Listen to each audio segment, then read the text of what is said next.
At the time, I was entering the 6th grade when my mother, our 2 dogs and I moved to Montgomery, Alabama. After going through a particularly brutal divorce from her 3rd husband, the house my mother had purchased after the divorce wasn't huge or fancy. It was a small 3-bedroom house with 1 bathroom built in the 1800s. The walls were solid concrete, the doorknobs were crystal, and the floors were still the original hardwood. It had a good foundation and a lot of character in a quiet little neighborhood filled with elderly people. For a while, it seemed like the perfect place for us. We were so happy to have a fresh start and a house to call home. So happy that when the previous homeowner came to get some old mail and refused to come inside the gate, we didn't even question it. The woman who sold us the home was in her late 20s at the time, and she said she bought the house for her and her fiancé, who had tragically passed away in a car accident. The owner before her, I believe, died in the house, but we were told from old age. Anyway, everything seemed to be going great for a while. I settled into school, and my mum settled into a new job. We both easily adapted and made new friends. I can't pinpoint exactly when everything started, mostly because I was trying too hard to convince myself it was only my eyes playing tricks on me, or I was simply tired or mistaken. Countless times I've seen a tiny little dog out of the corner of my eyes, and would write it off thinking it was a Pomeranian or Chihuahua. The problem was when I see the creature, our dogs weren't even in the room. There is no telling how long I would have denied what I was seeing. If for one night, when it happened, my mother hadn't been in the same room. We were staying there in the dining room talking, when we both turned our heads, at the same time, to look at the tiny dog-sized creature that ran past us into the living room. When she saw me turn my head too, she said, "Oh my God, you saw it too?" It had been happening to her the entire time as well, and guys, that's only the beginning of the creepiness.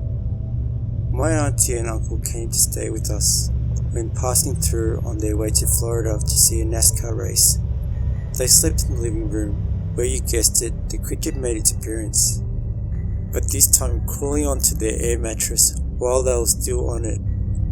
But of course, when they went to find the dog, nothing was there. My uncle wrote it off, saying that he thought it was a giant nutria rat, but he also said that he would be never staying at our house again. From here, things only escalated. Around this time, I shared a bed with my mother, as we could only afford the one. A lot of our furniture had been lost in Katrina. While we were in bed, we both feel one of the dogs jumping onto the bed with us. In the middle of the night, and highly annoying to have little feet stamping all over your legs. My mother said, "Ali, go get the dogs and put it back in the kennel." The kennel was right by the bed, so it wasn't really a big task. I started to stir in order to grab the pup, but he jumped down and retreated under the bed. I turned on the lights and bent down so I could grab him, and opened the kennel door to put him in. And guys, this is the part that terrifies me.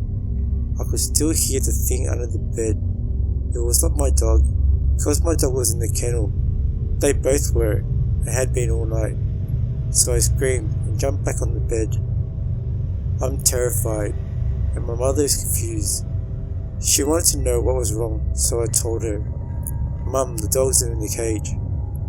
Now she's freaked out, but goes to look under the bed and there's nothing there. Fast forward a week or two. I'm doing my homework in the living room when I hear my mother's voice frantically calling for me. I wasn't sure what to expect, but what happened next I will never forget. I travelled down the hallway and entered the bedroom where she was at, and I'm met by a glowing green orb hovering above the doorway where I was standing. And so again, I'm terrified and jump into bed with her. I'm also very mad she called me to be in the room with it.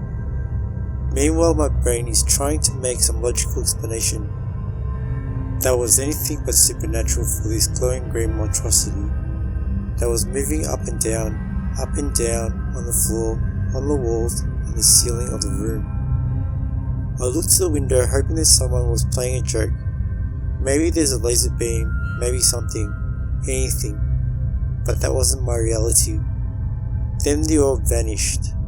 It was over. A few weeks more passed and my mum had a friend come over and stay the night with us. We made her a pallet on the floor in the room we were also sleeping in. Everything was fine and we had a great movie night, but we were tired so we went to bed. My mum and I were both sound asleep when we heard my mum's friend screaming. Quickly got up to turn on the light and found myself looking at a traumatized house guest.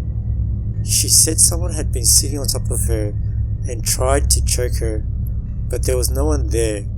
Now, we have been living in this house for a few years.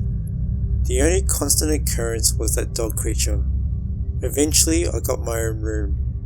I hadn't been sleeping in there long when I was woken up by my bed shaking, and what seemed to be a 7-foot tall hooded figure standing there holding out his hand for me to take.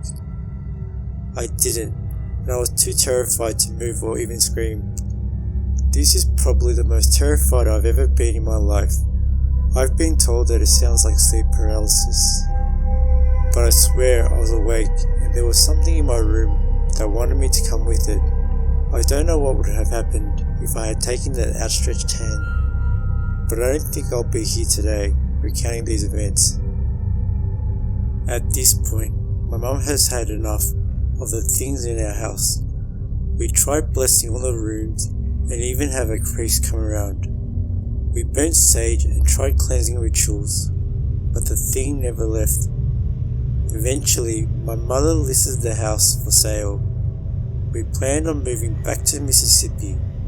It took a year for the house on Brady Drive to sell. During that time, my mother had gotten a work friend to come by and check on it. Things didn't last long. One night, the work friend and her boyfriend came by the house and apparently decided that they were going to get romantic in the bedroom. Her boyfriend put her on the bed and went to take her skirt off. Well, during this, she caught sight of a 7-foot tall demon blocking the doorway. The boyfriend turned and looked. He saw it too. He said it just felt like it wanted them out, and like all other things, it just faded out after what felt like an eternity of them staring at it in horror. They refused to come back inside the house. Since we've moved, the house has been sold over and over and over again. It was even foreclosed upon. I honestly wonder if the residents that followed us had the same problems. I've drove past the house for the first time since we've moved a few months back. I want to say it's been since 2016 since I last saw it. It appears that there was a fire and the 2-car garage in the backyard had completely burnt down. I would love to know what had happened. I would also love to know what was in that house, but I guess I never will. If you made it this far, then you've come to the end of the video. You know, I'm a big fan of true horror stories and true crime stories. I used to be a horror movie buff, but nowadays I find that horror movies don't really do it for me anymore, and I find that horror stories and true crime stories, they let my imagination run wild. So my goal is to release one story every single day, and that I hope that you like these stories that I find. If you have a scary story that you reckon that I'll really enjoy, please email me to the email below. Anyways, tomorrow I'll have another story for you. Till then, have a good day.